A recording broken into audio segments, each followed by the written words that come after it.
and welcome back to the DCS SITREP, the news show on all things DCS World, which is the premier combat flight simulator for the home PC. The game is brought to you by Eagle Dynamics, and once again, I'm your host, Prickly Hedgehog. Let's talk about graphical improvements today, because I believe ED's latest update is absolutely game-changing material.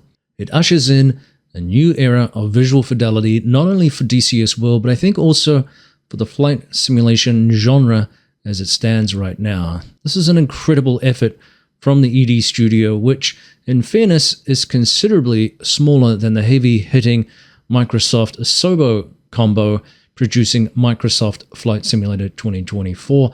In many respects, ED is punching above its weight.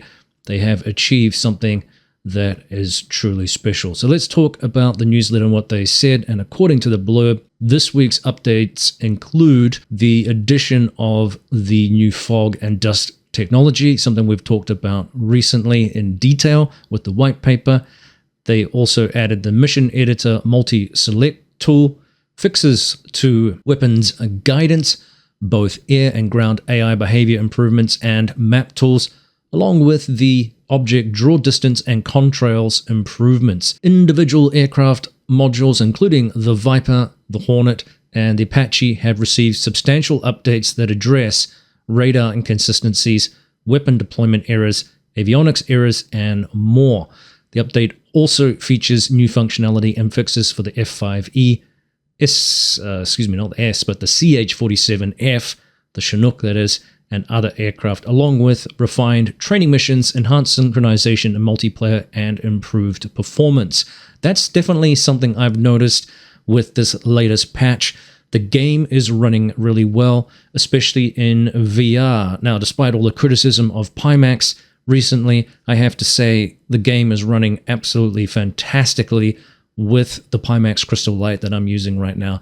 Visually, it's incredibly rich and vivid, crystal clear. Hey, that's the name of the headset. And truly remarkable as an experience. It really does blow you away with the visuals that the game is providing right now. That level of light, the occlusion of light, the clouds, the dust, the fog, and all the rest of it really do give you this extremely rich and, as I said, vivid kind of environment to work on. And it does pretty well even in some of the older maps, including Nevada and even Caucasus, where just the effects that they've been able to provide just add a layer of extra realism. Just the wash of light is quite realistic and does a nice job of enhancing some of those maps, even as they stand as sporting some older technology, I think, in terms of the development progress that they've made, certainly in Afghanistan, certainly in Syria and Sinai that we've seen, which are some of our best maps. And of course, this spreads to things like South Atlantic as well, and obviously Kola too. So really, it's an exciting time to be involved in this franchise. Now, the team went on to say that significant updates to their premium modules also include things like the Supercarrier's new deck crew logic. That includes compatibility with the F-14, optimizations for the Kiowa Warrior and the JF-17 Thunder in the avionics and systems for the aircraft, the F-4E Phantom II, and also the MB339A PAN receive fixes for multi-crew synchronization issues and improved flight instrument visibility. The update also includes new AFCAM map instant action missions for the Kiowa Warrior, bolstering its versatility and appeal, and it's a great little aircraft. Well, while we talk about optimization of aircraft, if you're like me, you probably picked up the F-5E Remastered. Now, the edition costs only $9.99, but if you're like me also, you may have had some Sky Miles floating around, and I did, so I picked this thing up for an extra $5, so not bad really.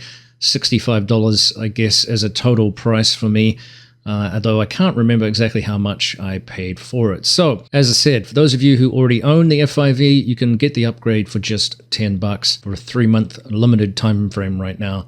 It'll bring the module up to the latest standards, although a lot of people complained about that over the last few weeks. I don't really understand it, but however, it's a nifty little aircraft, and actually the upgrade really makes it much more interesting to fly, and we really enjoy what they've done with it. Now, after the 3-month period, it'll cost you $15 or just under $15 to purchase, with the full module being $59.99. So I would, if you're interested, I would definitely get it at the cheapest price possible between now and 3 months. So there's no obligation here, again, to upgrade. You can just stick with the existing F5E module. There will be some upgrades to it. You just won't get the pretty looking exterior and improved interior. So again, you've got some options. But if you are not an owner, I would definitely, as I said, if you're interested, again, I would pick it up at the cheaper price. Now, the new features, again, as a reminder, include all new and highly detailed external models and a new cockpit rebuild from scratch.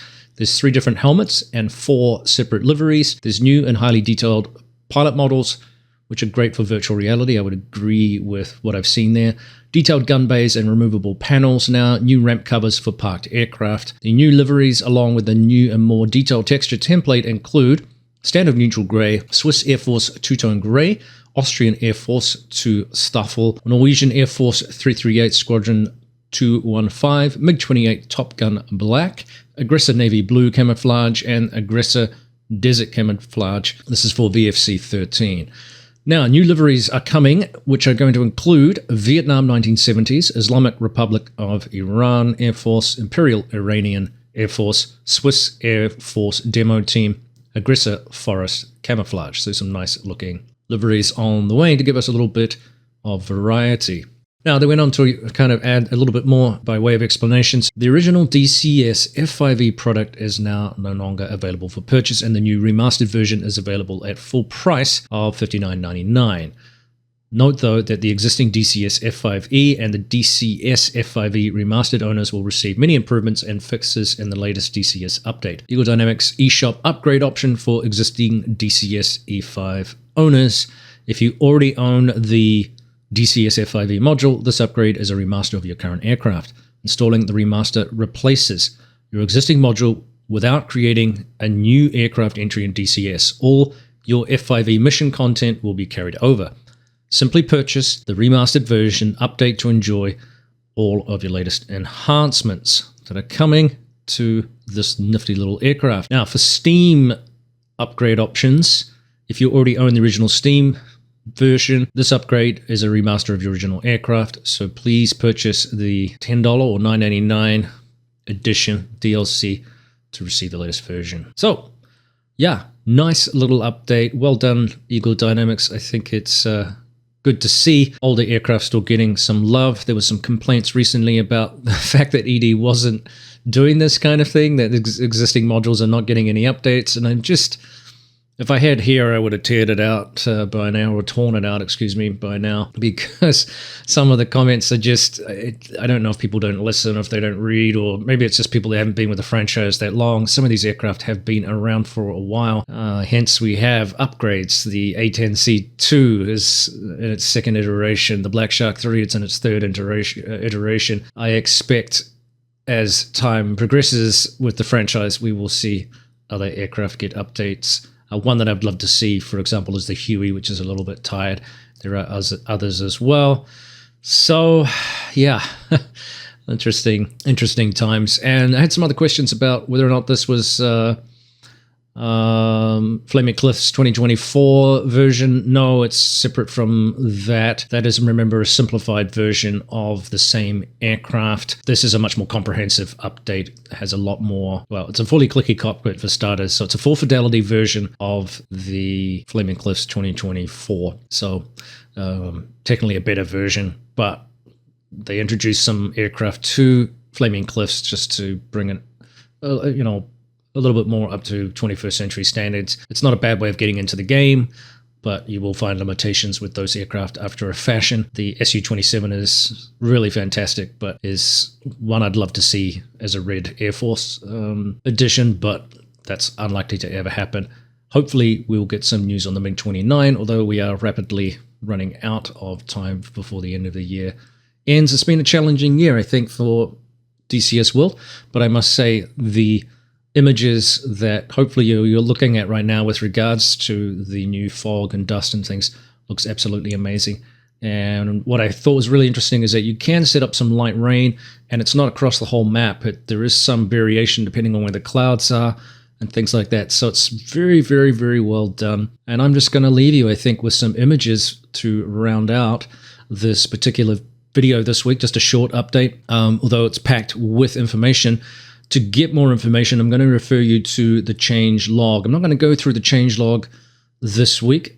Time has prevented me from deep diving into that, but if you're interested, most of the aircraft got updates. There were quite a few additions and fixes, as mentioned in the overview, so do have a look at the changelog if you're looking for more specific things. But I think I'm just going to leave you with some amazing images. Again, these are all recorded with the Pimax Crystal VR headset that I have, so do enjoy, and thank you for all the support recently and the supportive comments. There is, as Reflected Simulations said in his video recently, kind of a pervasive culture of negativity among some quarters of the community, which I'm not entirely sure why. I understand some specific things. And I would say, too, there's really only 3 things that I think need particular focus for Eagle Dynamics to kind of soothe some of the conflicts that we have, or some of the frustration that we have. Obviously, the Razbam thing is a completely separate portion of that, although it ripples in the pond kind of thing from that, and obviously that's a huge component of problems for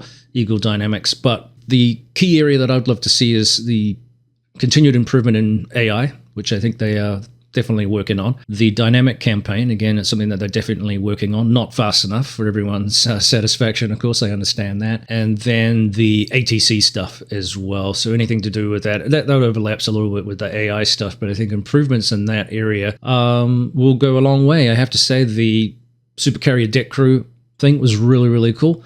I'd still like to see some tweaks, and I think they're going to do that. It's still a work in progress. They know they've got some bugs and stuff in there. But overall, the visual quality of the game is absolutely exceptional, and I've really enjoyed what time I've had this week, and especially today, recording some footage here just to embellish today's video. So I'm going to leave you with some footage of that, as I said before, and we'll wrap up this week's video. We'll see you next time on the DCS SITREP.